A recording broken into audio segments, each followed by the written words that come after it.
New Guinea has worn me down. I hate it.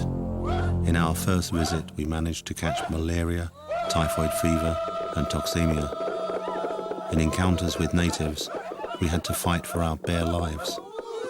Goodbye, Guinea. Never again.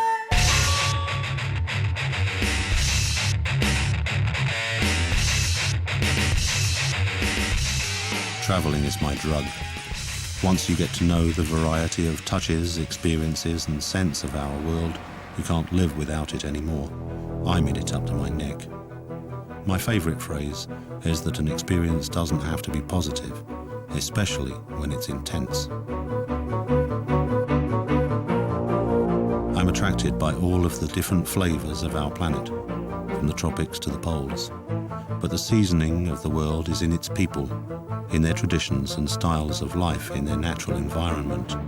This hunger for knowledge is the drive behind my journeys.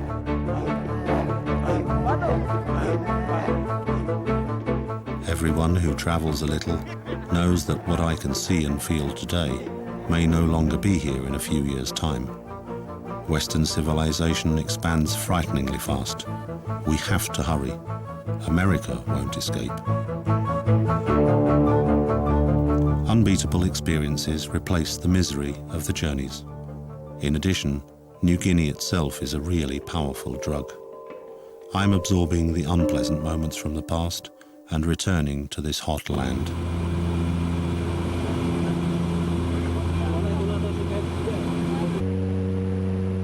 It took a week to arrange all of the special permits, which open the inaccessible areas to us. Before leaving, I'm often asked if I'm not scared of cannibals. Of course I'm scared, especially of places that I thought no longer existed.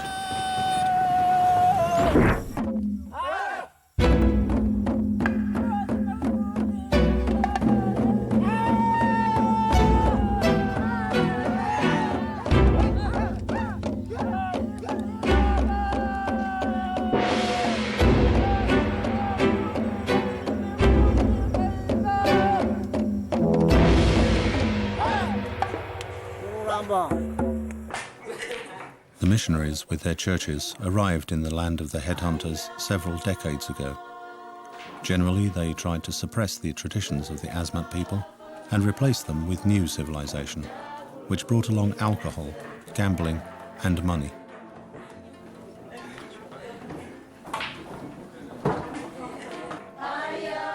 We hire an awfully expensive boat, and using the flood tide, we proceed as far as 100 kilometers up the river to the interior of the island. The territory that we're aiming for is unknown. We can't learn much from the natives either. Paradoxically, the missionaries tell them more about America than about the tribes and customs of their own land. I feel great respect for such wild nature and the natives.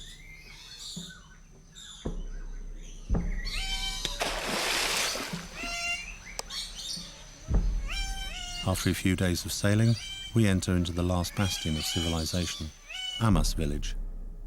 Progress here is also promoted by a missionary. For visiting the local church, the natives are rewarded with shorts and t-shirts. We are considered to be intruders. Allegedly, we can't go any further. We have the important permits containing all of those powerful stamps. Nothing can discourage us. Hari ini malam bisa? Coba. Bisa. Biasa makan. Ada banyak di darat. At sunrise, we set out into this green world together with a group of natives. We hope to get beyond the mysterious pacification line, an imaginary border past which the natives live up trees.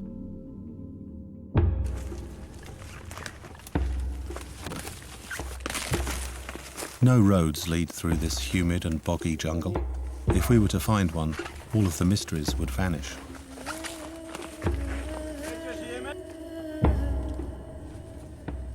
Barefooted natives confidently cross over the balance beams of the jungle. I'm afraid when walking in boots. A broken bone could have very unpleasant consequences.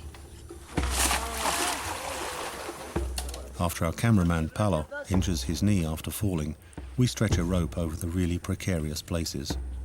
I can't really imagine transporting an injured person in these conditions.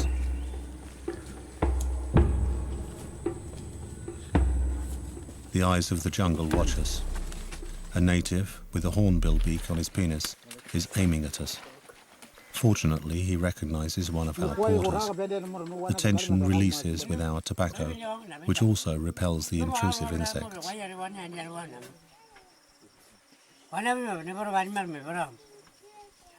Kuriare, as our native is called, is hunting with his son.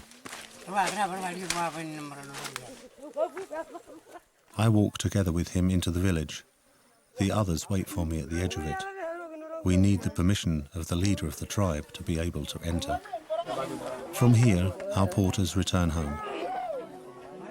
I say goodbye to Bovas, who's done so much for us.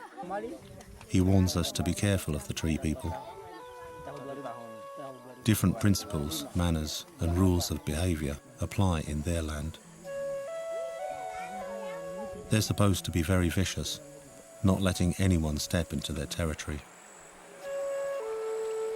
Excited to observe local customs, we decide to stay longer in the village.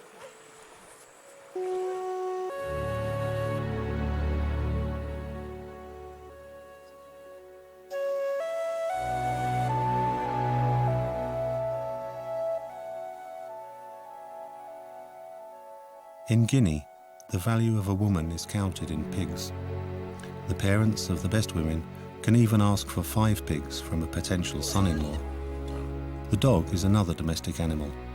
It also serves as a walking towel after a meal.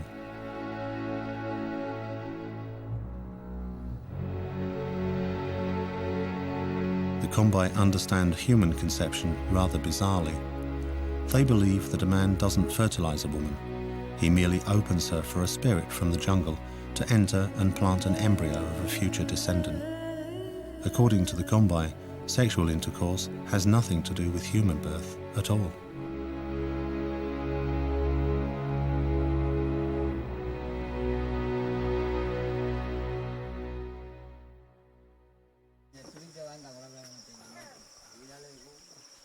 In the morning, Kuriare's older son suffered with stomach pains. His father tried to chase the negative energy from all of the boy's bodily orifices. This treatment took a few hours, and we were worried whether the boy would survive it. We thought of whether to give him some medicine, but this could have been a double-edged weapon. If he were to accidentally die, they could consider us to be wizards who arranged for the boy's death. But they could also link his death with our arrival. The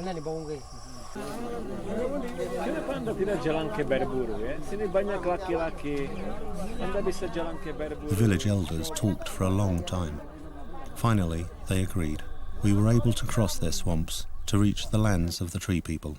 They even promised us an escort. Kind Waborare led us through the labyrinth of swamps. Only he was able to see the open paths of the jungle.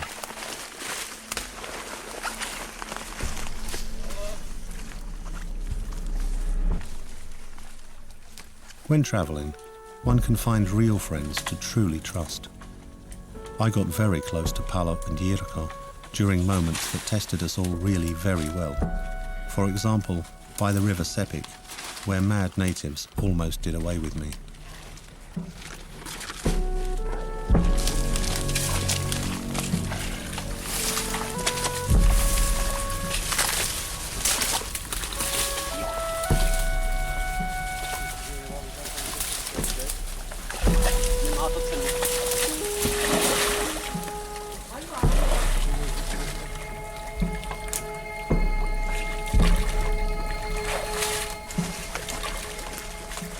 Waborare warns us that we're entering the area of the arboreal Kombai, about which very little is known.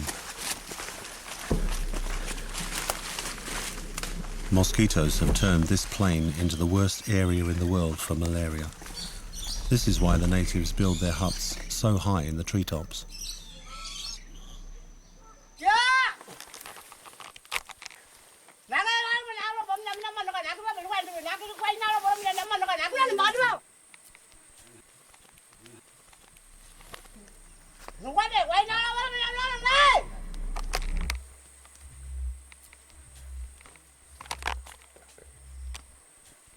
Čekali jsme na kraj paseky, až se vrátí bapa nebo náčelník. We waited until the arrival of the tribal leader. He ran out with a bow, an arrow on the string, yelling frightfully. I was still smiling like a fool while he aimed at me. It seemed to take awfully long. I was afraid that he would lose his temper. The bow was drawn and the arrow could have been loosed at any second. He was probably as afraid of the colour of my skin as I was of his reactions.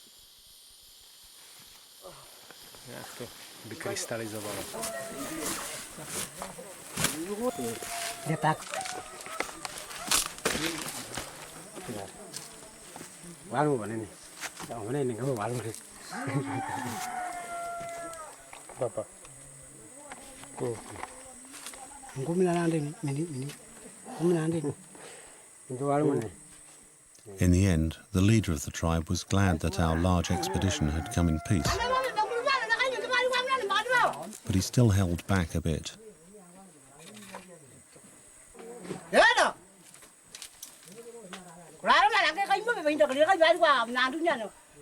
In the end, everything turned out well. We were allowed to stay in one of their tree huts, out of reach of the nasty insects. It's interesting how the Kombai managed to hang their huts in the tops of trees without any ropes or nails.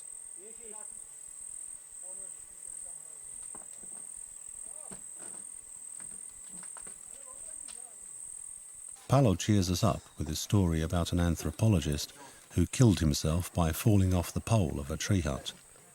I hope I don't end the same way.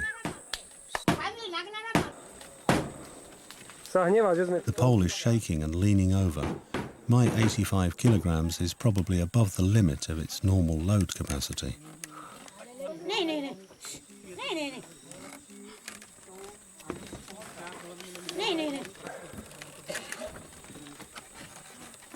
I don't know how I'm going to get down again.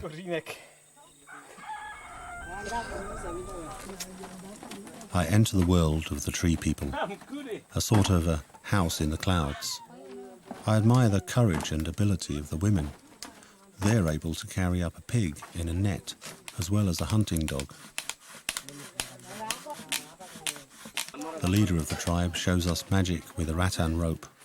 We witness the birth of fire. A layer of river clay on the floor prevents the hut becoming one huge torch. The smallest child is tied to a wooden post by a rope. In this way, it's secure against falling out of the nest. The leader of the tribe has 2 wives. They've had 12 children, 9 of whom died. Was it malaria or a fall from height that killed them? Who knows? The leader tries our tobacco. As a non-smoker, I feel my head spinning after a few pulls, and amusing the others, I begin to cough.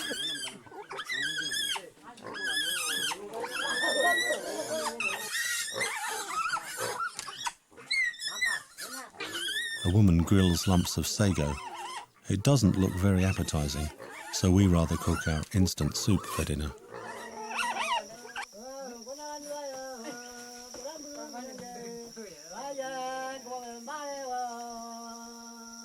In the evening, Yirko treats my inflamed wounds.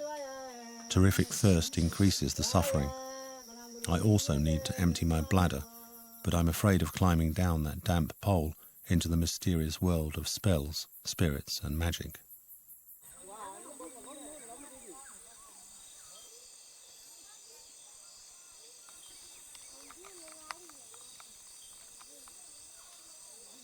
The tribal leader, Bapa, has caught a large lizard for our breakfast. He offers us its still warm heart as a delicacy. Women bring green bananas from the jungle for roasting. The children also look for food somewhere in the swamps. A while later, the proud young hunters return, showing us their respectable catch, a wading bird shot with an arrow by the smallest one of them.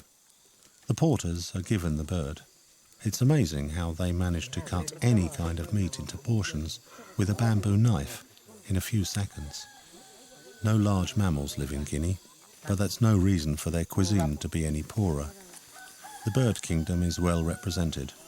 Until now, 860 bird species have been discovered in this area.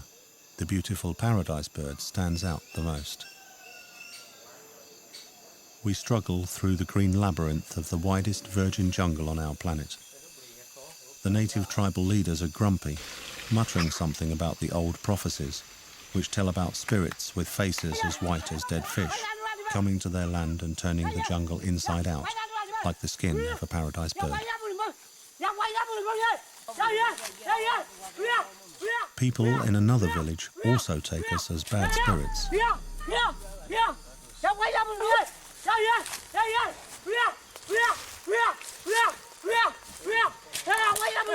A man's duty is to protect the women and children hidden in the treetops.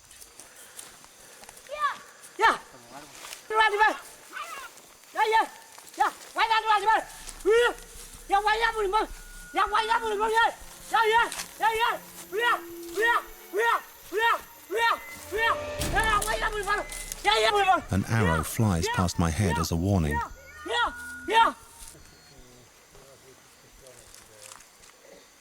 The man relaxes noticeably after we assure him that we come in peace.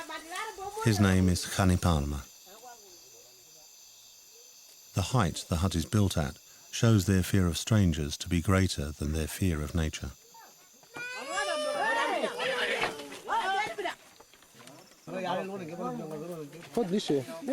We've caused a stir in the tree village. One of our porters made a ball for the scared children.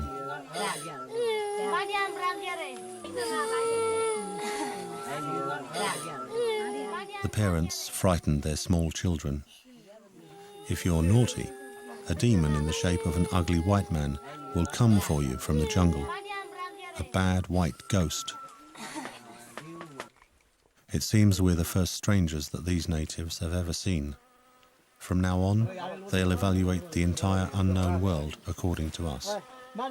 We try to break down the barrier of fear with cubes of fruit sugar. As they don't know what sugar is, they're skeptical.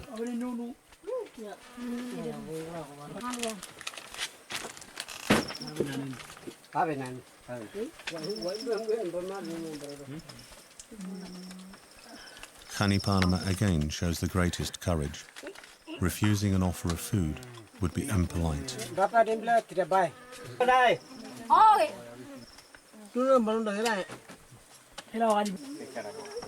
Sago damper is the most delightful meal for the natives.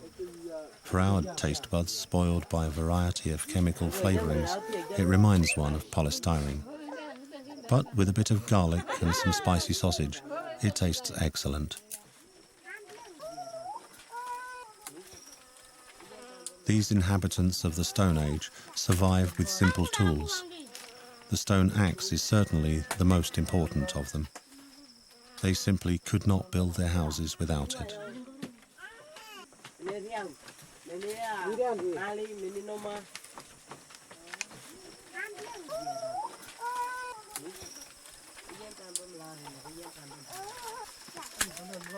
Just now, Khanipanma is making a new axe for clearing the jungle. Iron is not yet known in this region.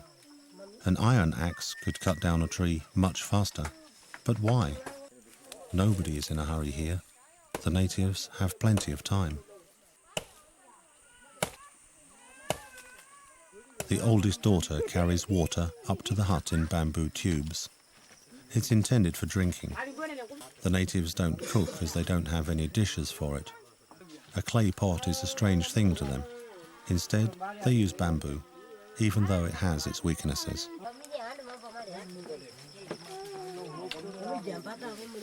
None of them know their date of birth.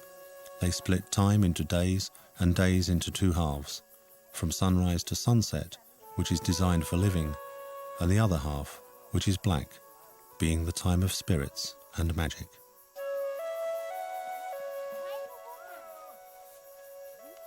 Today, our kettle will cook a ceremonial feast. from the gifts of the jungle and our backpacks for everybody in the hut. After dinner, I gorge myself fully on the arboreal life in huge gulps. It seems to me like I'm on a totally different planet.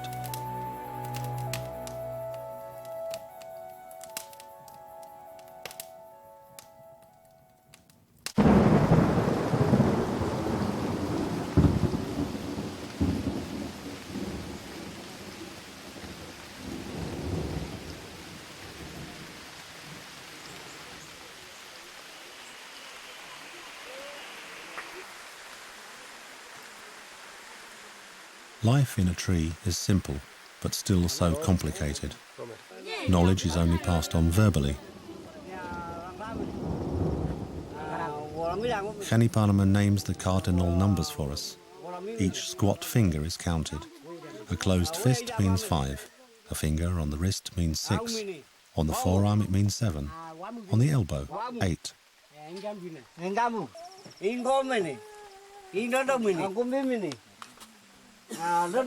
His daughter is the one most confused by this manual math.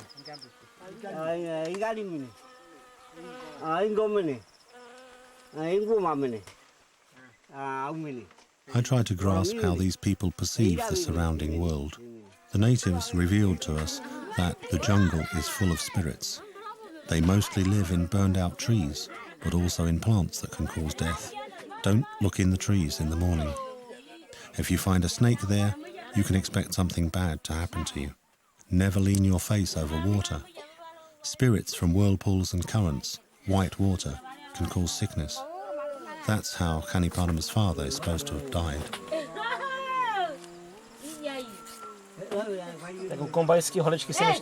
I'm at the Kombai barber.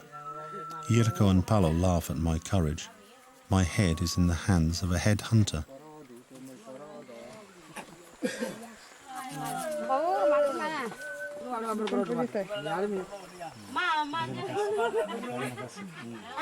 The rain has stopped. We want to continue our journey, but Waparare and the porters don't really rush ahead into another adventure. Nobody is supposed to live there. There's only a hidden world, but that's exactly what we want. Eventually, our group expands by 2 girls. Khanipanama's 2 daughters will help us look for the path through the swamps. They will carry the arrows that we got as a gift from the Asmat, as well as the precious pots, like a relay baton.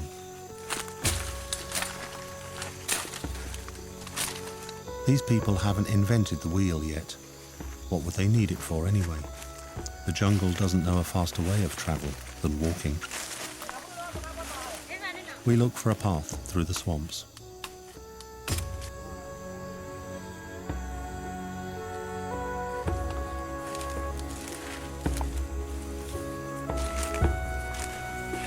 In the jungle, the length of a route is not measured in kilometers, but by the days and nights spent on the way.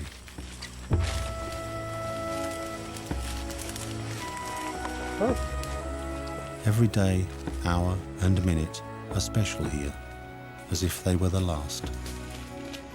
We look for the way through, repeatedly looping around. Nobody knows which direction to go. It's getting dark. The porters are scared of the jungle. They're the only ones here who really know what to be afraid of.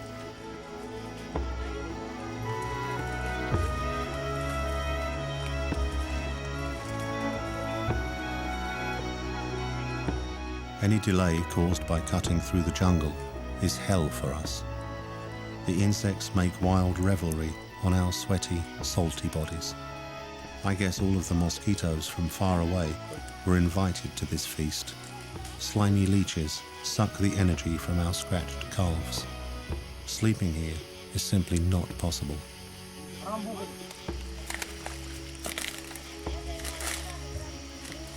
In the dark jungle, the natives are much faster than us. We lose them and remain on our own. In the end, we found 2 tree huts, empty.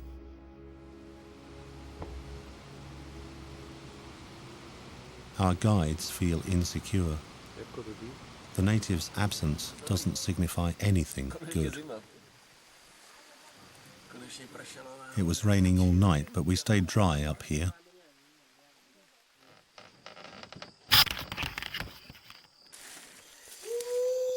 Conflicts between tribes have changed this area into a no-man's land. The jungle of magic, guilt and revenge is sometimes more invincible than the real rough jungle itself.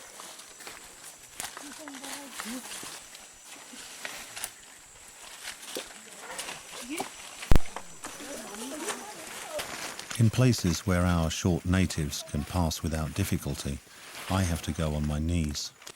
I swear at the vines that catch us by our heads, legs and backpack, not wanting to let us go on. Thorny leaves prick us painfully. Trickles of blood flow from our fingers.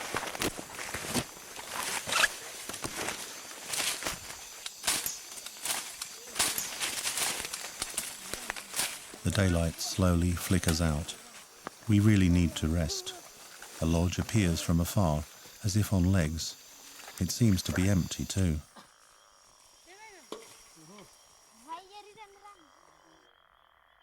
We're in an area where any misstep, weakness or half-baked reaction could mean death.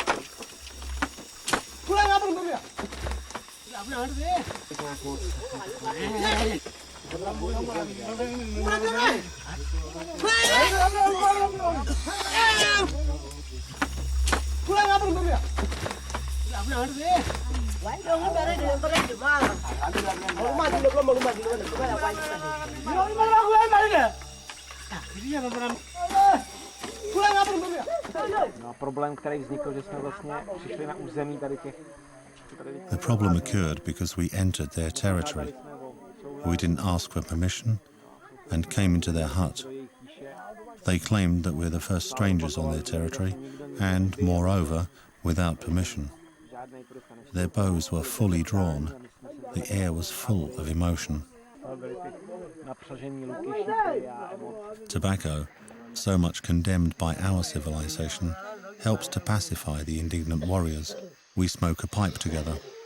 There are times when you just have to. The pictures from my expeditions to the native tribes of New Guinea also help to break down the barrier of fear. About 270 indigenous peoples live in Guinea. Individual tribes have lived in fear of mutual attacks for centuries. Because of their isolation, they speak about 700 languages on the island. They haven't the faintest idea who else lives in New Guinea, apart from themselves.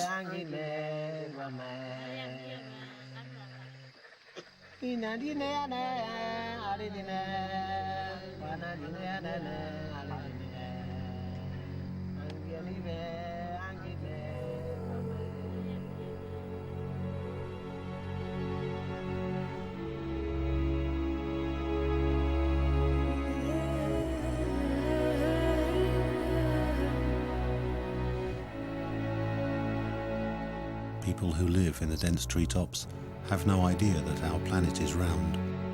They believe that the great spirit Ginol, who lives high above the clouds together with the other spirits, created the earth and everything on it. Ginol divided the world into several levels. Similar worlds, inhabited by people, exist below as well as above them. After death, the dead can travel from one world to another.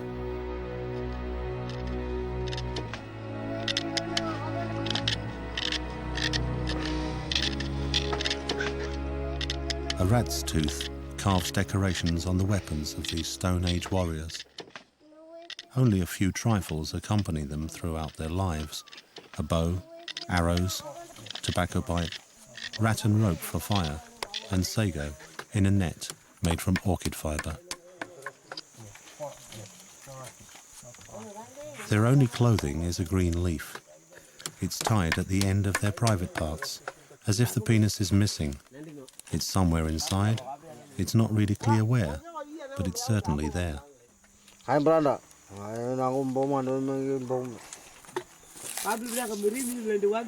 People in this area suffer from a strange disease. Small grubs spiral their way under the skin. The dead layers flake off.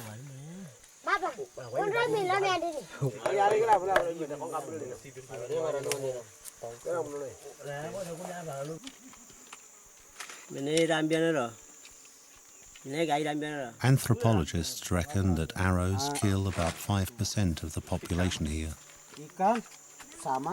Each warrior's quiver contains 10 arrows.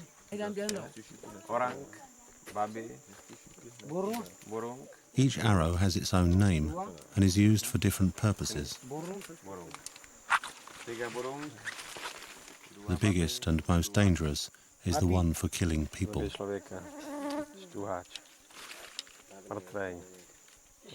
On its point, the arrow is cut with slots and fitted with thorns, so it can't be pulled out. Feathers aren't used in this region. One of the warriors tries to prove that he doesn't need them anyway. We offer a soup packet as a target.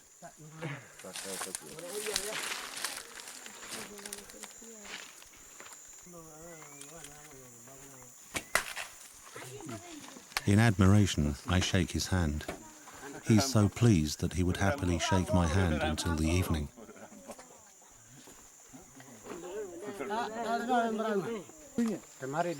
The girls have to return home.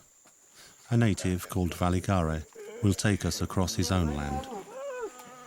In return, he tried to get Paolo's shorts, without success. In the end, he took over the relay with the Asmat arrows. The natives are mostly afraid of snakes, which are supposed to conceal bad spirits within themselves.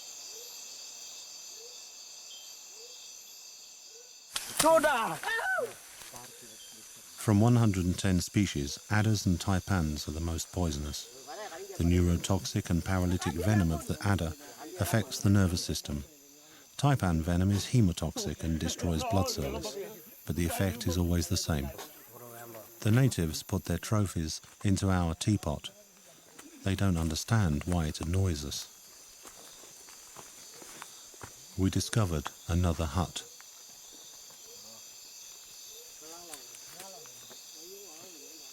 I try to win over the owner with the well-tried sugar.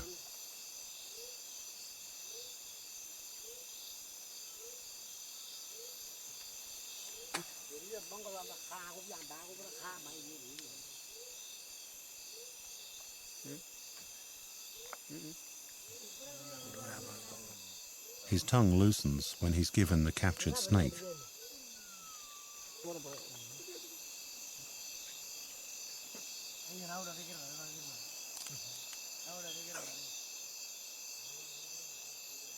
His wife brings pandanus and flame red buamera, which is full of tasty red seeds.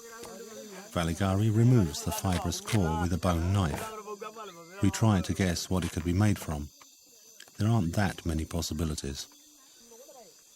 We find out that it's the thigh bone of a cassowary, the largest bird in New Guinea.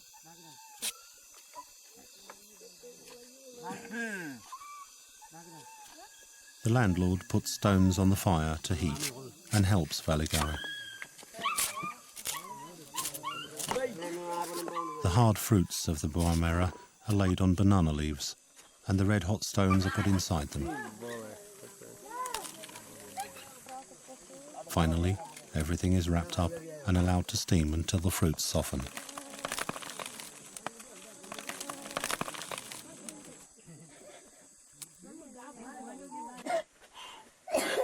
In the meantime, the snake is ready.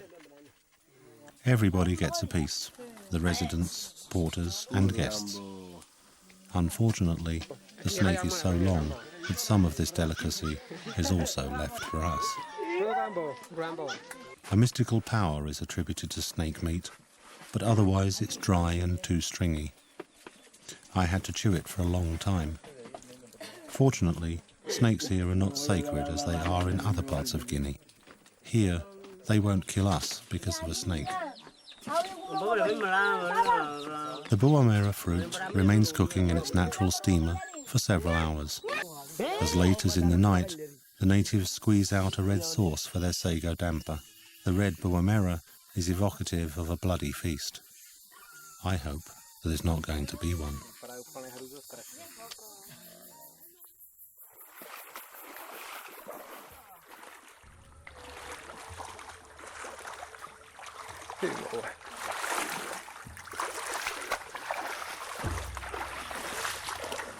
In the morning, we disappear into the infinite swamps.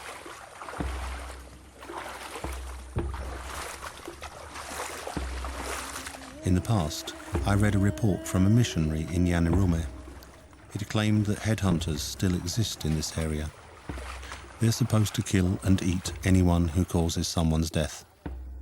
This cannibalism occurred a few years ago, when tribal combat broke out again. The winners ate more than 20 people. Poor Waborare tries to break the atmosphere of distrust and the doubts of the natives, who are surprised to meet people, especially white people. Our porters also feel insecure. They give one child a toy from the teapot.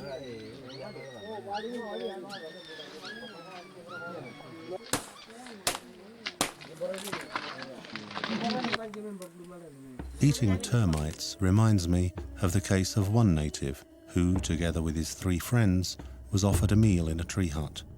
By refusing, they signed their own death warrants. His friends were killed during the night. He only saved his life by jumping out of the high tree hut.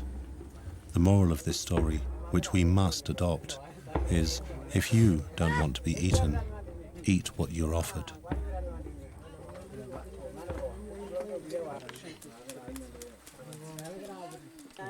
All of their lives revolve around food. Their bowels have come to be the place of feeling and thought. I bet on my bowels basically means I think.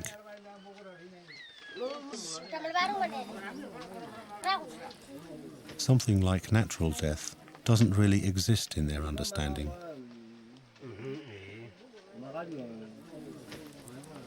Even after his death, a dead person is able to identify who caused his death. It could be a member of his clan, or even his close family. The guilty person, so identified, must be found and killed. His body must be eaten so that the evil is destroyed. Every murder causes a vendetta, a whole chain of violence, conflicts and killing. There's no room for complicated bargaining.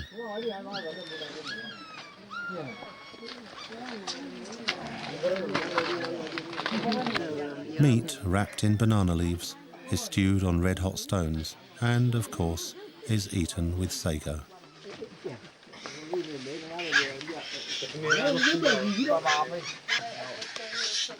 One of the natives points out the headband, which I have to put on for the feast. Later, I realise what it's made of. It's the tail of the rat that's being cooked in the fire right now. I must look very handsome with this rat on my head. When the damper with the rat is cooked, every man gets a piece of this Kombai speciality. Despite my reluctance, I get my portion too. Surprisingly, it tastes like rabbit. The Kombai have nothing made from leather because they eat animals with the skin on. It's interesting that the men and women prepare their food separately. A meal prepared by a woman can deprive a man of his fighting strength and make him weak.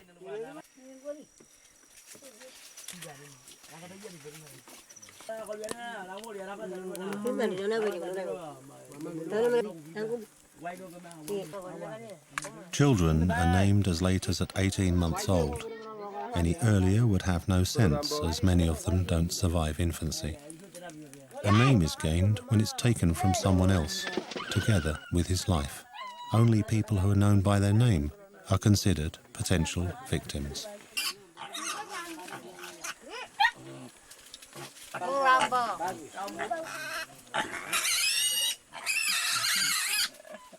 Pururambo. The hunters showed us their most precious trophies, the skulls of animals, birds and various rodents. the skulls of enemies too. All of them have a great hole in the vertex. That's where the brain was taken out, a valued delicacy, not a single piece of which may be thrown away.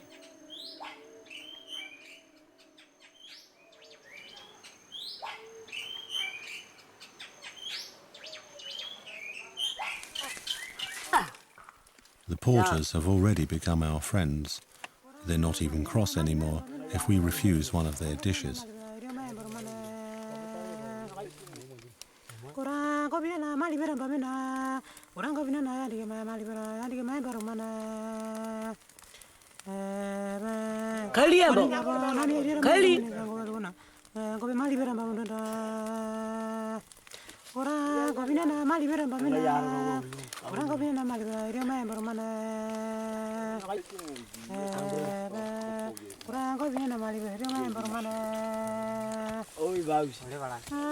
For safety's sake, Valigaris signals that we're approaching a village.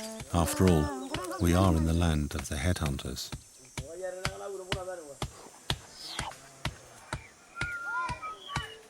There's heavy rain every night.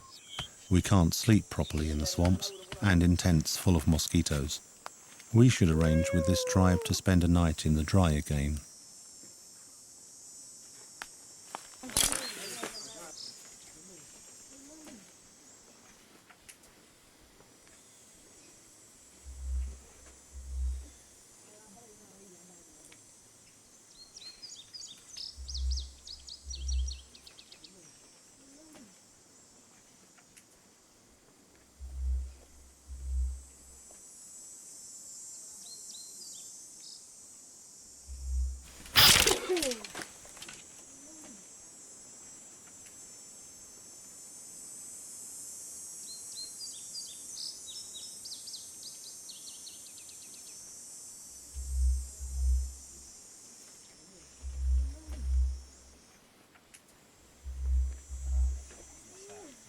Surviving in a different world is not easy.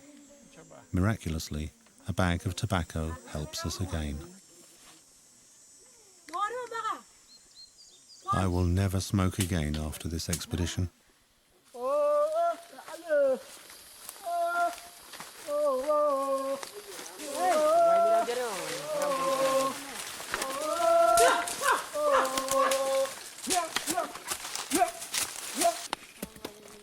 The next day, the warriors go to collect their favourite sago worms. Rhinoceros beetles lay their eggs in old sago palm trunks, under the bark as well as in deep cracks. The fat grubs are collected a month later. Pururambo. These grubs form the basis of any ceremonial feast, served with the brains of dead enemies. It's supposed to be a fantastic delicacy. I hope they won't serve brains today. The natives like the grubs the most when they're steamed in banana leaves, but they don't refuse raw ones either.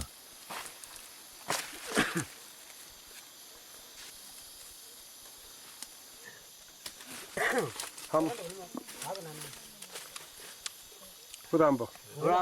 If New Guinea didn't exist, I'd have to make it up. I wouldn't have guessed that even a redoubtable cannibal could have a tender heart.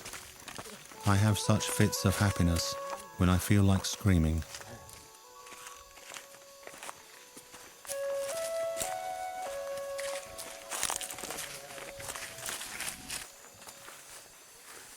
Women are coming back from collecting the fruits of the jungle. The young girls take care of the bananas. The girls are already growing breasts, which means that they're ready for marriage. At this age, girls in our country are still below the legal age of consent. These girls get married even before their first period. A bridegroom doesn't choose a beautiful woman, but a strong one, who's able to take care of pigs and children. Breasts are always uncovered, their buttocks never. They believe that a spirit can enter them through their anus, so they protect it with a skirt made from orchid fibre.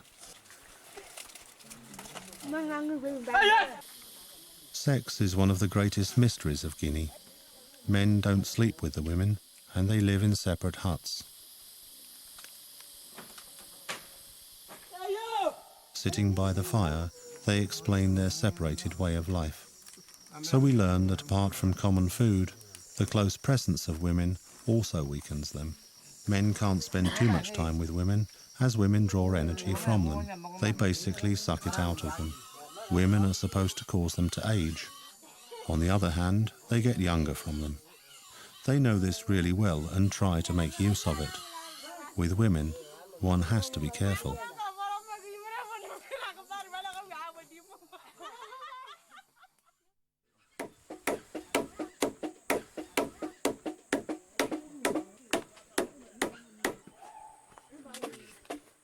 In the morning, we are woken by the odd clapping sound of bark being stripped from the sago palms.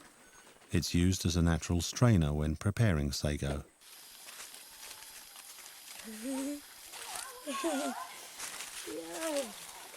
The sago palm can be used for anything. It's the tree of life for the natives, thanks to which they've survived in these rough swamps for thousands of years.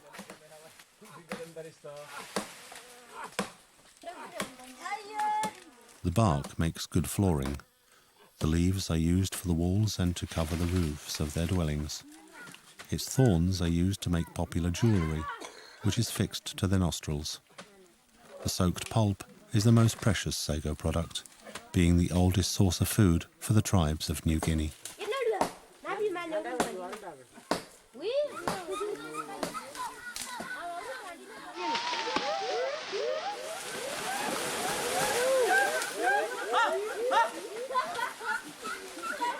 The entire village takes part in preparing sago. Everyone has their own role and knows exactly what to do. The men's duty is to remove the thick, hard palm bark to uncover the inside. In the meantime, the women prepare wooden axes for crushing the pulp.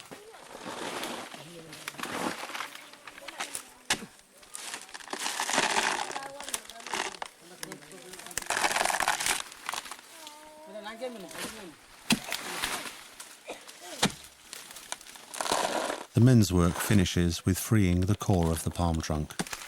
They can look for food in the surrounding jungle again.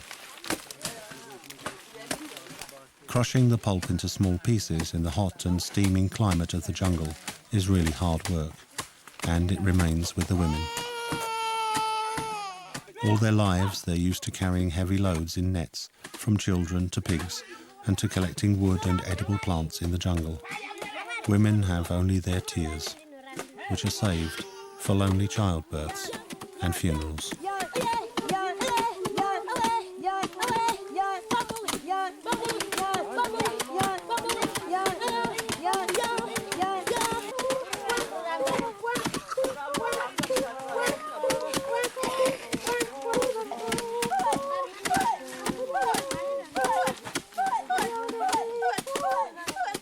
The Kombai don't show their feelings. I've not once anywhere seen a couple that would whisper endearments to each other. Tenderness doesn't exist. Love here is well earned. Sago is extremely important for them. They differentiate its quality with 11 different words. But love, sorrow and compassion they know as a single word.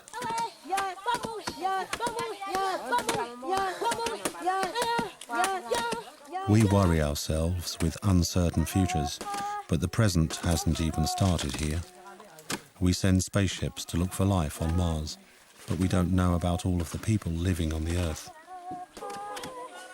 Archaeologists burrow in old excavations and evaluate the relics of our Stone Age ancestors, even though that age has not yet truly ended.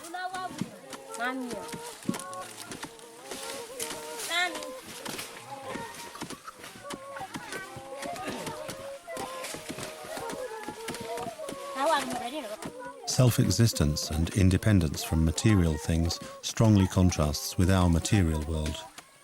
It's enough to go to the jungle and get everything they need to survive.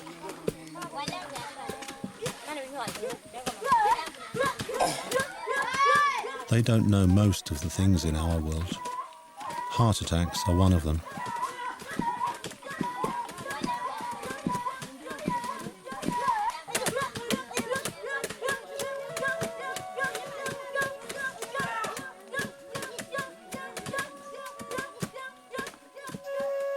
I can't say why, but my eyes are getting watery. This moment has a very strong atmosphere for me.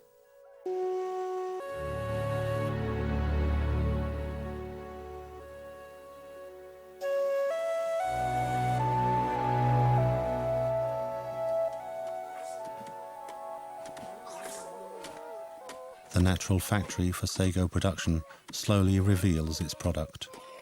The starch that has settled in the bottom of the pot forms a food, thanks to which hundreds of generations have managed to survive on this island. These people haven't the faintest idea that some place called Indonesia exists, or that they became part of it. Indonesia knows nothing about them. They don't even want to be discovered, trying to delay their destiny as long as possible. Towards the end, they make holes in the trunk of a sago palm that remains. The rhinoceros beetles will lay eggs in them again. In a month's time, the natives will come for the grubs, as if going to a larder. It's difficult to say who is barbarian or what is cruel. Civilization has taught us pretense, sentences of hollow words, empty and filmy statements, and verbal crutches. Here, everything is short and direct.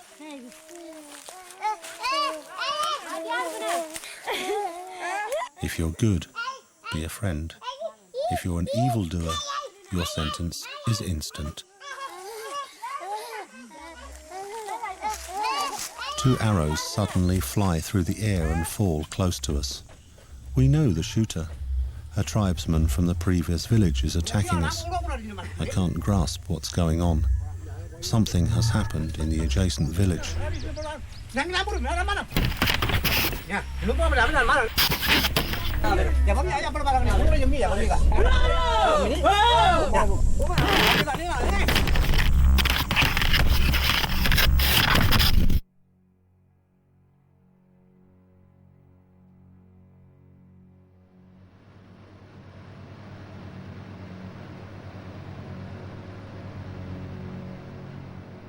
There's a million questions swirling in my head, but not all of them can be answered. A helicopter with missionaries discovers the tree people one day. A DVD shows a film describing the coming of Jesus. It's a crushing, stunning experience for the natives. In their world of spirits, they see a miracle with their own eyes. They hear that nakedness is a sin. According to the criteria of the religious world, they are the most backward human beings. Their natural gods are banned. The flame in the eyes of these barbaric jungle people flickers out.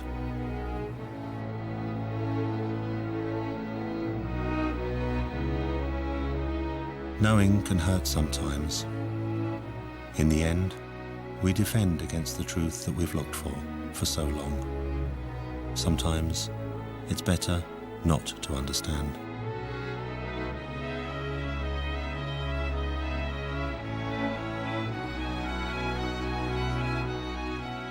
We are leaving the rough jungle which protects the ancient world of the Gombai. A world they won't exchange. A world which is so good. Good. Pururambo, as they say.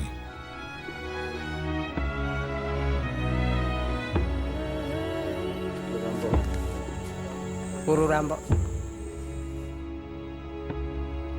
Pururambo.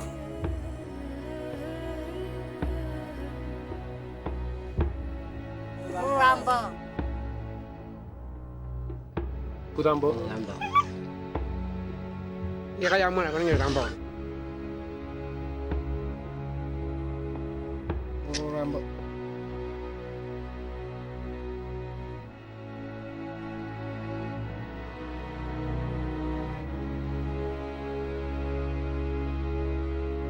Ringi dalu malu Pururambo.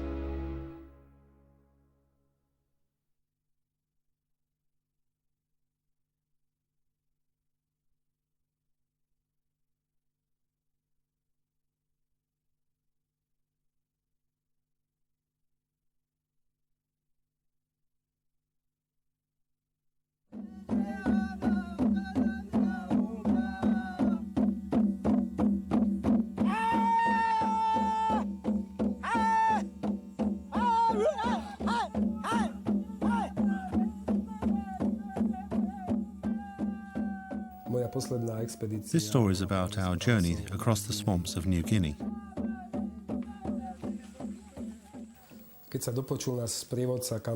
After our guide found out about our destination, he simply disappeared, left our gear in the hotel, and we had to get to this closed area on our own.